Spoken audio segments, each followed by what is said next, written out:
श्री स्वामी समर्थ सगळ्यांना।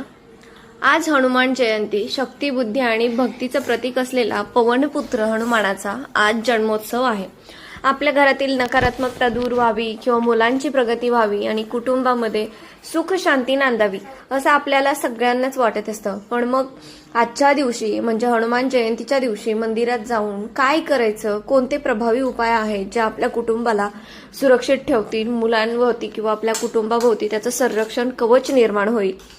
तर घराच्या सुख समृद्धीसाठी सर्वात पहिला आणि सोपा उपाय म्हणजे हनुमान चालीसा पठण। आज मंदिरात जाऊन हनुमंतासमोर बसून मनोभावे 5 किंवा 11 वेळा तुम्ही हनुमान चालीसा वाचा। जर तुम्हाला जास्त वेळ शक्यच नसेल तर तुम्ही एकदा जरी मनोभावे वाचली तरी सुद्धा चालेल। त्यामुळे तुमच्या घरातील कलह संपतात आणि सकारात्मक ऊर्जेचा संचार होत असतो। जर तुम्हाला शक्य असेल तर देवाला गूळ आणि फुटाण्यांचा नैवेद्य दाखवा। शक्य नसाला काहीच अवघड नाहीये, गूळ आणि साधे फुटाणे तुम्ही घेऊन जाऊ शकता आणि तिथे ते गरिबांना वाटायचे आहेत। आता दुसरी गोष्ट म्हणजे नकारात्मकता दूर करण्यासाठी जर तुम्हाला वाटत असेल की घरात सतत चिडचिड होत आहे, बाधा जाणवते, तर आज हनुमानाला चमेलीचं तेल आणि सिंदूर अर्पण करा। मंदिरातील हनुमंताच्या उजव्या पायाचा थोडासा सिंदूर घरी घेऊन या आणि घराच्या मुख्य दरवाजावरती त्याने स्वस्तिक काढायचंय। हा उपाय घरातील वाईट शक्तींना बाहेर ठेवण्यासाठी मदत करतो। बघा, संकटाच्या वेळी सुद्धा आपण हनुमान चालीसा मनातल्या मनात म्हणत असतो। जरी येत नसेल तरी 1-2 वाक्य का होईना तेवढीच म्हणत असतो, पण भीतीच्या वेळी ते करत असतो आपण।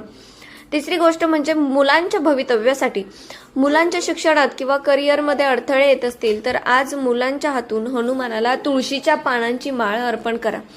हनुमानजींना तुळस अत्यंत प्रिय आहे, कारण ती रामांना सुद्धा प्रिय आहे आणि या उपायामुळे मुलांची एकाग्रता वाढते आणि त्यांना योग्य दिशा सुद्धा मिळत असते।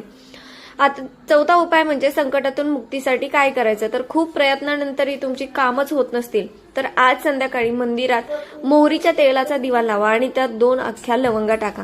या दिव्याने हनुमानजींची आरती करा, यामुळे तुमची रखडलेली कामं सगळी जी आहेत ती मार्गी लागतील। आणि 5वा उपाय म्हणजे बुद्धी आणि यशासाठी। हनुमानजी हे बुद्धिमत्ता वरिष्ठ आहेत। आज मंदिरामध्ये जाऊन हनुमानजींना 11 प्रदक्षिणा घाला आणि ओम हम हनुमंते नमः या मंत्राचा जप करा।